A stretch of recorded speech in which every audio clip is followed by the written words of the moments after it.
My name is Dr. Johnson Oladimeji from the Department of Finance, UNILAG.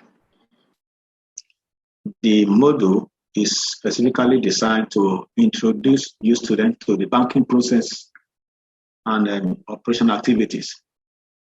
So we will guide you to have basic knowledge of banking, the relationship that exists between the banker and the various bank customers, and the banking transaction as a whole.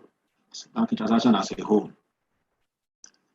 At the end of this module, you are expected to know the following. One, define the concept of money and explain the origin of money.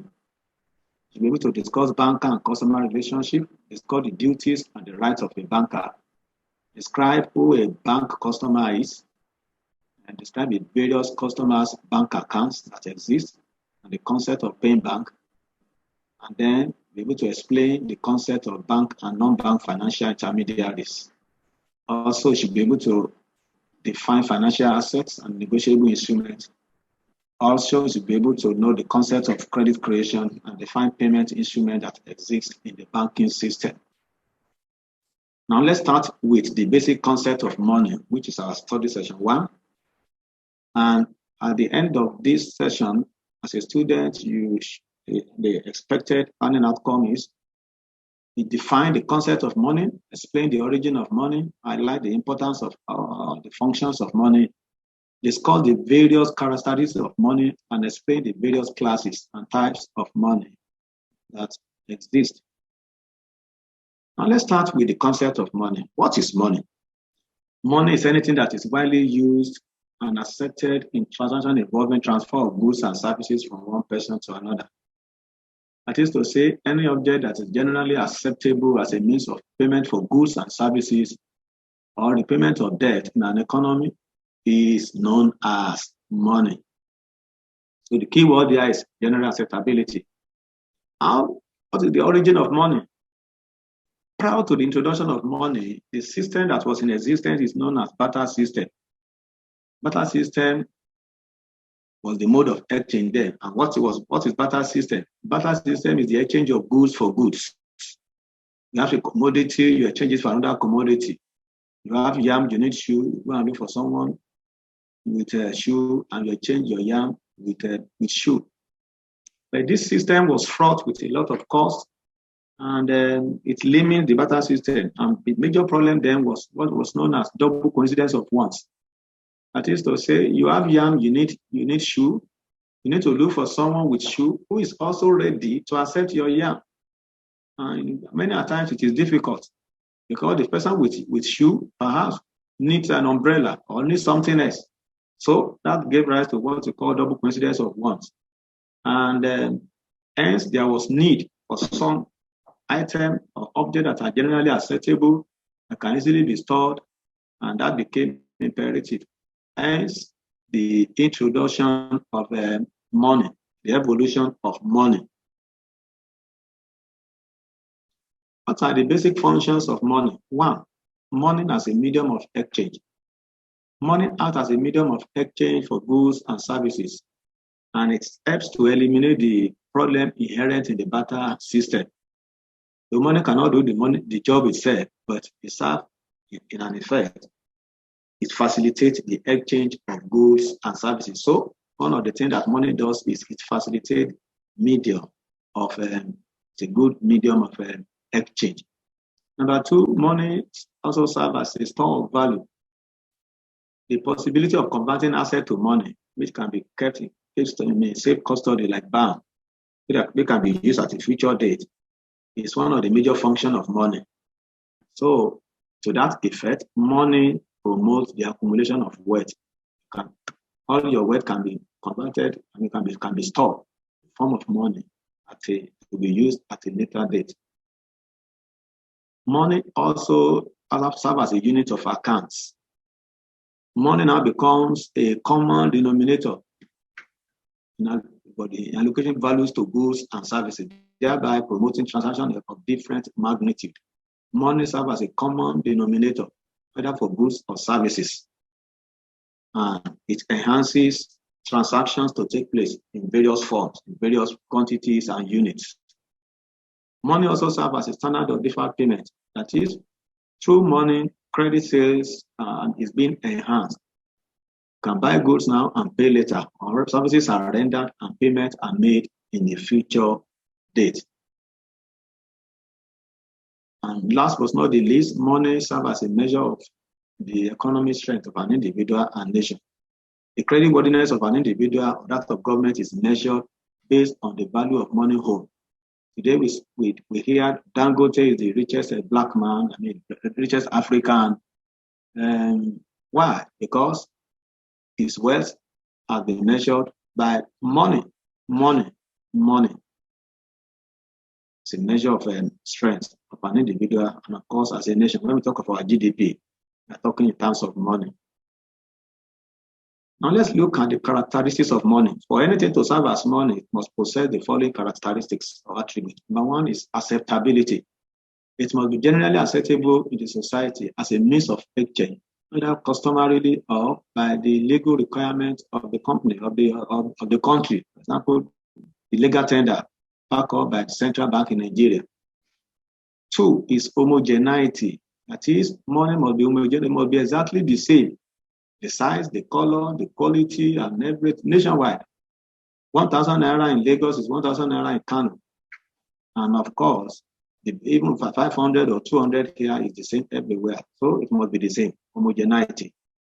Next is portability. This money must easily be carried about from one place to the other. It must not be heavy like it used to be in the days of barter. It must be portable. You can move it from one place to the other. Stability.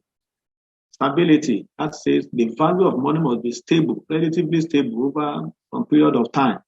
It must not be fluctuating. If it is fluctuating, then debtors and creditors will either gain or lose, depending on whether the value is appreciating or depreciating. So the value of money must be stable over a period of time.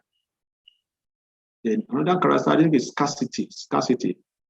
The object that's to be used for money must be relatively scarce.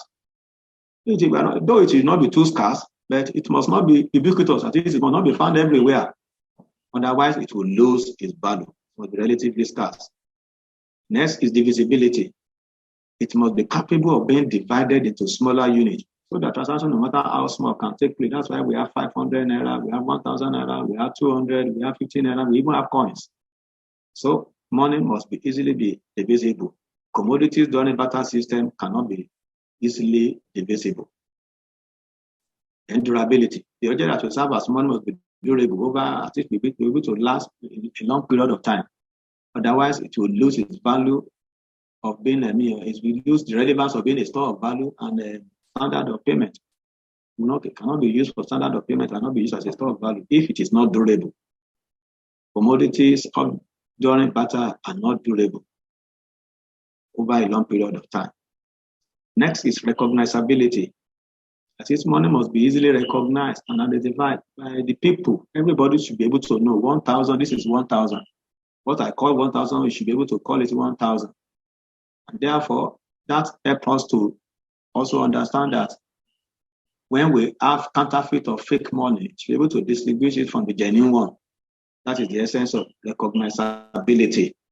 And then last but not the least is that it must not have any intrinsic value. What does that mean? That the item to be used as money must not have value of itself, as opposed to the value of its value of exchange. So the money is that item that is used as money must not have value of itself, but the value is a function of what it can be used to exchange and exchange it for. Now we look at the various classes of money. There are four major types. First is the commodity money. What is commodity money? Well, commodity money is, for example, gold, silver, and the cowrie share, which is closely related to the barter system. Goods and services are being exchanged directly with the commodity money. And the critical problem here is that the commodity money has a commodity value, or what we call the intrinsic intrinsic value. That's a value of itself. Gold has a value of itself. We have two types of commodity money. Commodity money without distinguishing mark. That is, there's no distinguishing sign. For example, gold. Gold goes to be used as money as only to distinguish it that is gold that is being used as ornament. Gold is gold, whether as ornament or as money. But on the other hand, we have commodity money with symbol. That's a distinguishing mark. That's a design. And that is when gold is now being minted into coins. When we mint coins out of gold, the one that is minted has some symbol, which distinguish it from the ordinary gold that is used as an ornament. The next type of money is token money. That is the token money is the money that has no commodity value. As we said, the value is derived entirely from being acceptable in exchange for goods and services. For example, the paper money. And we have two types of token money also. That's the representative convertible token money. That's the paper money that can easily be convertible to commodity on demand. Our notes and coins, as the promise, could be converted to gold when sufficient representative convertible token money as gold became inconvenient for people to carry around. You cannot be carrying gold around, so you can convert it to paper money. And then the inconvertible token money. That's the money that is not convertible into full weight metallic coin, such as gold or silver coin on demand of its holder, in spite of the promises or the guarantee that it has. For example, the central bank note is an example of this type of inconvertible paper money. Central bank money is inconvertible. That is the value is as it is. Don't convert it. Another type of money is a deposit money. Deposit money. We have three major classes of this. We have the current account deposit, savings account, and then the time deposit, which we call fixed deposit account. So those are the money in form of these three major types. This form of money was invented with the evolution of banking system. Why we have this type of money is because of the evolution that occurs in the banking system. So we have savings account, we have deposit, fixed deposit account, and of course we have current account. And last but not the least is the near money. And near money, they are financial assets which do not completely meet all the attributes of characteristics of money. For example, the treasury bill, a bill of exchange, insurance policies, those are near money. And they are near money because they can be converted to money within a short period of time. They have no legal status, so they are not usually generally acceptable in making payment for goods and services, but can easily be converted to money. Now, as we come to the end of this session, let's take this review question. What can qualify as money must possess certain characteristics discussed. What can qualify as money must possess certain characteristics discussed. So when you go through this lecture again, we have discussed it. We're talking of the features, the characteristics of money. That is, whatever can be called money must possess those characteristics. Thank you, and God bless.